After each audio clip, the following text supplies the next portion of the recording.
Assalamualaikum warahmatullahi wabarakatuh.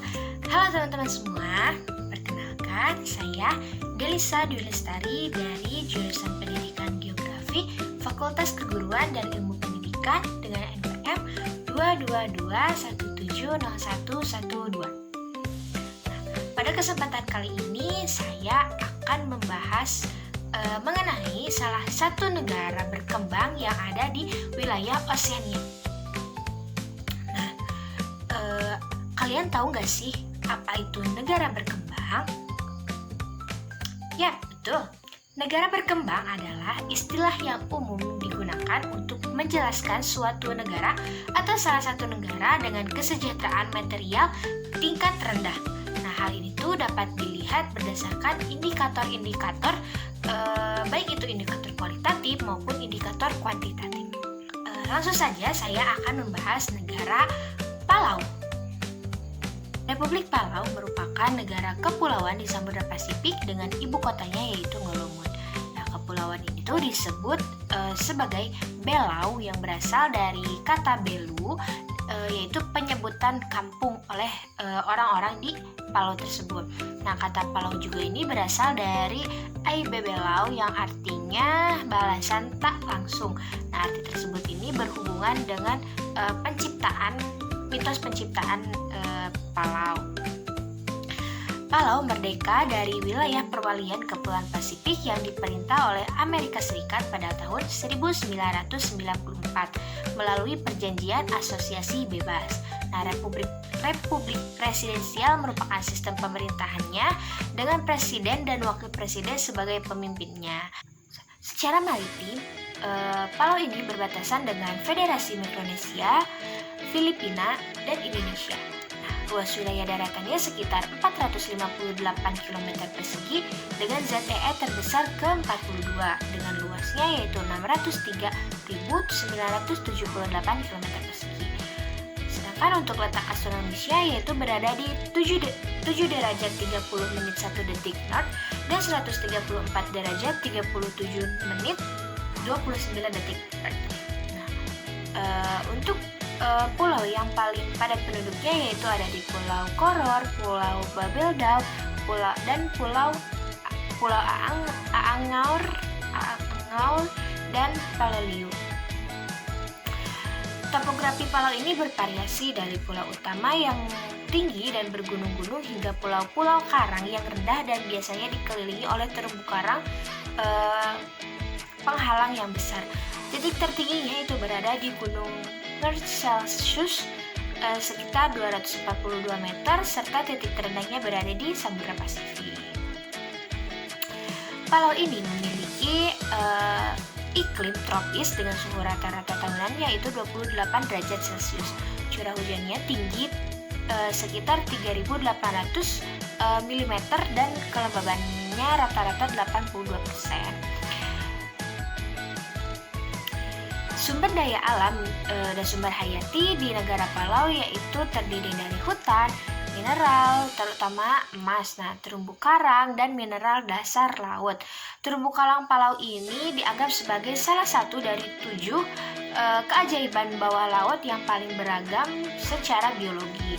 Palau juga memiliki hutan hujan tropika yang kaya akan fauna dan juga memiliki tanaman pertanian seperti singkong, buah-buahan, sayuran, tanaman obat, tanaman bahan tenun, dan lain sebagainya. Nah, sedangkan untuk sumber daya hayati seperti fauna yaitu terdapat siput, ikan, karang, teripang, bintang laut, kerang, pokoknya banyak yang fauna-fauna dari yang berasal dari laut. Sedangkan untuk flora di Palau itu diantaranya ada Morning Glory pantai, pandan, Polinesia, pakis, pohon ulin, dan lain sebagainya. Sedangkan untuk spesies reptil dan amfibi seperti ada katak yang melahirkan anak hidup dan serangga. Selanjutnya ada kondisi sosial dan budaya. Budaya Palau dihubungkan dengan pentingnya menjaga keseimbangan antara aktivitas manusia dengan keanekaragaman hayati yang ada di negara Palau tersebut. Hal itu bertujuan untuk menumbuhkan rasa kepedulian dan tanggung jawab terhadap alam bagi generasi mendatang. Salah satu budaya Palauan yaitu transmisi pengetahuan tradisional mengenai mengenai lingkungan alam. Nah, identifikasi tumbuhan, hewan dan ekologisnya dari generasi tua ke generasi muda dengan cara mendongeng, seni dan komunitas. Kelompok etnis Palau yaitu Palau memiliki salah satu etnis Palau yaitu Palauan sekitar 70,6%. Sedangkan untuk bahasa yang digunakan yaitu bahasa Palauan yang merupakan bahasa resmi di Kepulauan Palau sekitar 65,2%. Nah, di beberapa wilayah juga terdapat bahasa resmi sendiri seperti Sensoral dengan bahasa resminya bahasa Sensoral. Di Pulau Tobi bahasa resminya bahasa Tobi gitu. Untuk agama yaitu didominasi oleh Katolik Roma sekitar 46,9%. Dilanjut dengan agama Protestan yaitu 30,9%.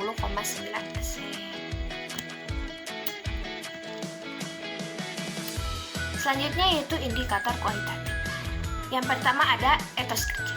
Etos kerja masyarakat Palau berfokus pada konservasi lingkungan dan pengelolaan sumber daya yang berkelanjutan, yang dimana Palau ini memiliki etika konservasi yang mengakar dengan jaringan besar kawasan perlindungan laut atau KKL dengan tujuan untuk melindungi keanekaragaman hayati yang ada di negara tersebut. Khususnya yaitu di wilayah perairan. Maka dari itu masyarakat Palau mulai berkembang untuk menjaga kelestarian lingkungannya dan memiliki etos kerja yang kuat. Untuk selanjutnya yaitu yang kedua ada pola pikir. Nah, pola pikir masyarakat Palau ini semakin berkembang dilihat dari adanya upaya yang dilakukan oleh masyarakat untuk melindungi keanekaragaman hayati di wilayah tersebut. Terus yang selanjutnya yaitu tingkat pendidikan. Pendidikan negara Kepulauan Palau ini wajib hingga usia 16 tahun atau sampai lulus SMA. Nah, sistem yang digunakannya yaitu pendidikan Amerika kelas K hingga kelas 10 hingga 12. Mulai dari pendidikan dasar, pendidikan menengah, pendidikan kejuruan yang bersifat independen dan pendidikan tinggi walaupun harus melalui pembelajaran jarak jauh.